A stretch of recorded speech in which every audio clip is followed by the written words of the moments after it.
Oh man, that preview video of McCoy just cracks me up every single time. Hey, welcome to workout number 4. Welcome to workout number 4. You know, last month we had something called Mother's Day. And on Mother's Day, our family, like a lot of families, go out to eat. Why? I think I want to give mom the day off to some extent. Moms on Mother's Day, they don't take the day off. They're still busy. At least that's been my discovery. Having a mom and also watching my wife, Lisa, take care of our boys. Well, we asked Lisa where she wanted to go out to eat because, of course, it's Mother's Day. The top priority is to please mom. And in general, one of my top priorities is to please Lisa. Happy wife, happy life. She's shaking her head at me. I didn't please her.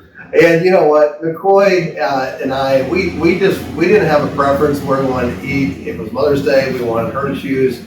Landon, being a 13-year-old, he had a preference, and he wanted Hispanic. And Lisa wanted pizza, so pizza it was. And you know what? We ended up at Gianni's Pizza in Pittsfield, Illinois. Oh, we had a blast, really good pizza, and we were pretty excited. And Lisa ordered a different type of pizza with the crust on top and on the bottom, so it was like a stuffed pizza, and very, very good. So true to Mother's Day, the one person we focused on pleasing was mom. But here's a question that I could ask myself. Was God pleased with the choice that we made to please Lisa? I believe he was. So the question we're looking at today is, will my choice please God? Will my choice please God? When it comes to making decisions, it's so important to ask ourselves that question. Yet, how often do we make a decision with little to no thought of whether or not it will please God? I don't think there's certain things that he really doesn't care about, what kind of toothpaste we use, and such. But we need to ask ourselves, will this or that reflect well upon him? Will it please him? Will it honor him? And there are some very definite areas that we can look at and ask that question. Will my choice about please God? Will it honor him? And one thing about this choice, it does tell us who we ultimately serve. Look at Galatians chapter 1, verse 10. It says this, obviously, I'm not trying to win the approval of people, but of God. If pleasing people were my goal, I would not be Christ's servant. That's a very powerful passage of Scripture. Obviously, I am not trying to win the approval of people, but of God. If pleasing people were my goal, I would not be Christ's servant. That is just such a powerful statement. So when we consider our choices and whether or not those choices are pleasing God, let's do some reflection upon those choices, because those choices ultimately reveal to us who we are serving, who we are trying to please. Are we trying to please ourselves? Are we trying to please others? Are we trying to please God? Or are we serving the ideals of this world's culture? Or are we serving the ideals of God? You know, who we are seeking to please during our daily life will show us who we are ultimately serving. But here's something that I would ask. What does faith have to do with it? What does faith have to do with it? Well, Hebrews chapter 11, verse 6 says this, it is impossible to please God without faith. It is impossible to please God without faith. Anyone who wants to come to him must believe that he exists and that he rewards those who sincerely seek him. You know, without faith, without saving faith, there is no relationship with God. If you do not have a relationship with him, you will have no desire to seek to please him, because even though you may acknowledge his existence, where there's no relationship, there's no investment. When there's no investment, there's no commitment. And when there's no commitment, there's really no skin in the game. Just like on Mother's Day, A complete stranger from who knows where, if they walk in, they don't care what Lisa's desires are. They don't care what would please Lisa. They don't care if she likes pizza or not. Why? There's no skin in the game. There's no investment. There's no relationship. And as a result, they would not care if going out for pizza was something that pleased her. Again, where there is no relationship, there is no investment. And when there is no investment, there is no relationship. The same is true with God. If there is no relationship, no investment, no acknowledgement, and you fill in a few other descriptive words there to God, then we won't care what He thinks. So how important is faith? It is vital to pleasing God. What is biblical saving faith? Biblical faith is the confidence that God is who He has revealed Himself to be, and that He will keep all of His promises. You know what? If you don't have that faith, you're not going to have an investment in that relationship. If you don't have biblical faith, you're not going to have a relationship with God. And when there's no relationship, there's no desire to please God. So if you have no desire to please God with your choices, you have no thought or consideration, one of those questions you need to ask is, do I have a relationship with Him? Do I have a relationship with Him? And then once we've nailed that down, then we need to ask that question, will this choice please Him?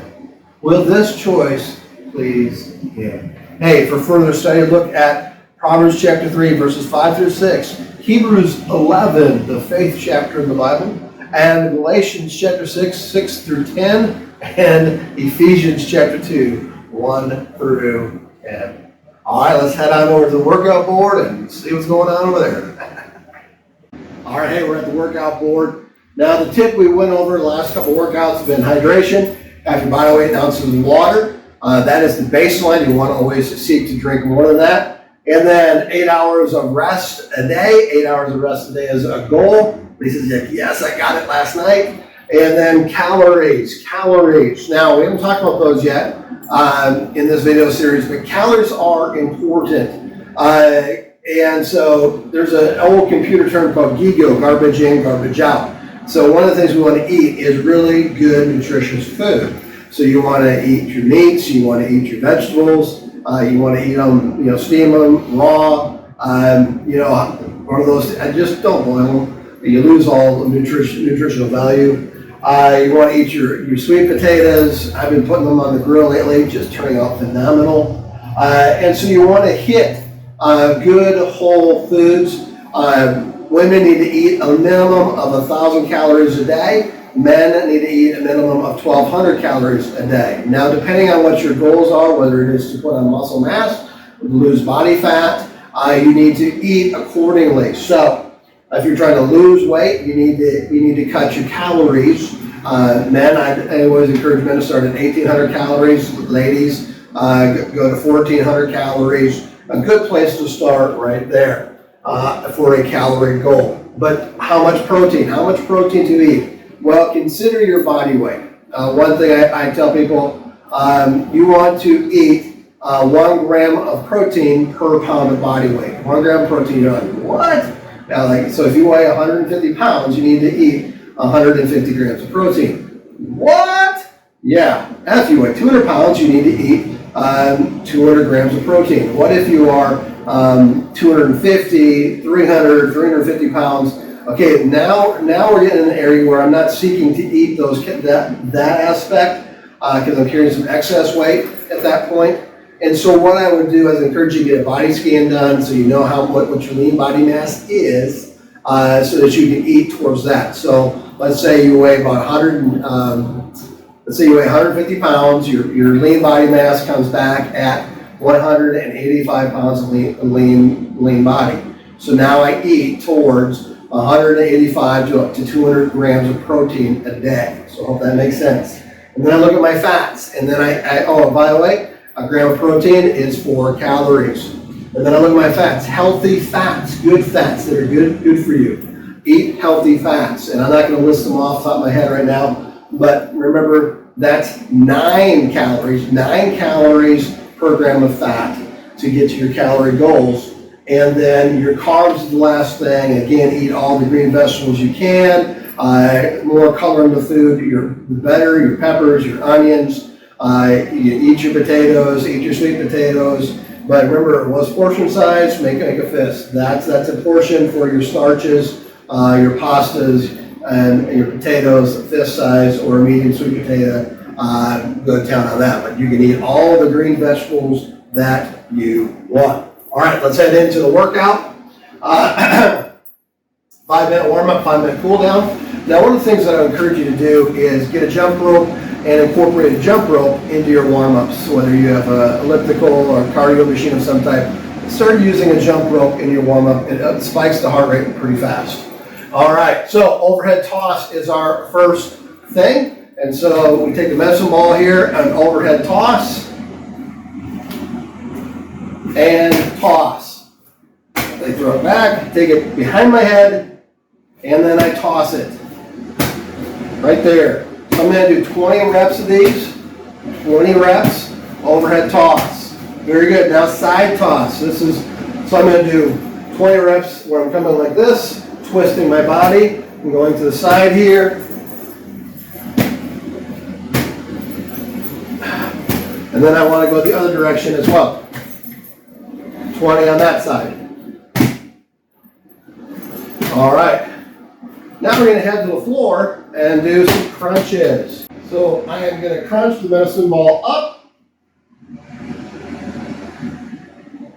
I hold my shoulders off the floor and I count to 5. I'm going to keep the medicine ball over my head as much as possible and back down. You want to shoot for a 5 count. 1, 2, 3, 4, 5, and back down. Again, get the shoulder blades off the mat, hold them there for a 5 count. Back to our feet for a medicine ball chest pass.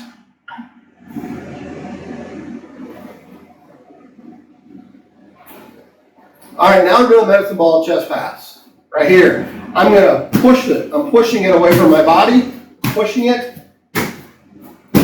My hands are turning out. And if you're doing this pretty hard, you want to create some distance between yourself and the other person. And this takes 2. This takes 2. So this is actually a pretty good part of the workup. You can do these against the wall, but you need a good solid wall. This wall is good for doing wall walks and stuff like that, and wall balls. But banging into it, it's just an exterior wall. So you want a concrete wall of some type for that. All right, and then sit and toss. Sit, toss, and catch.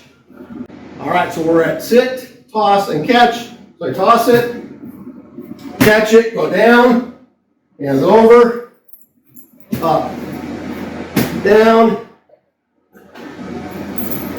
hands over. So I'm taking my ball down, touching the floor with the ball, and coming back up, tossing it. All right, you can also, on the way up, toss it. All right. And our final exercise for today is the wall ball. Wall ball. So we take the ball. I have a wall. You want at least 10 feet of clearance on this. You can throw it higher if you have higher ceiling. My ceiling is just at 10 feet. And so I'm going to take it here. I'm about 2 feet through 2.5 feet from the wall. Take it, knees are bent, push it up, catch it, bend.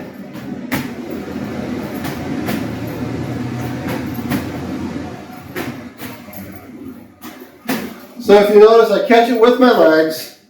As my hands bring it in, my legs bend, catch it, and I push up with my legs, and I finish it with my arms.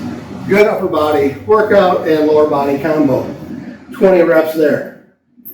All right, hey, you got this. Before we go, let's have a word of prayer. Heavenly Father, we praise you and thank you for your grace, your mercy, your love, Father. We thank you that you allow us to gather here, wherever we are, Father, Lord, to just enjoy you, to make choices that will honor and please you throughout our day. Father, Lord, and that you'll help us, Father, Lord, to be safe as we exercise our bodies so that we are physically fit and able to do the things that you desire us to do. I pray and ask in the name of Son Jesus Christ by His Spirit. Amen. Hey, you got this. Have an amazing day.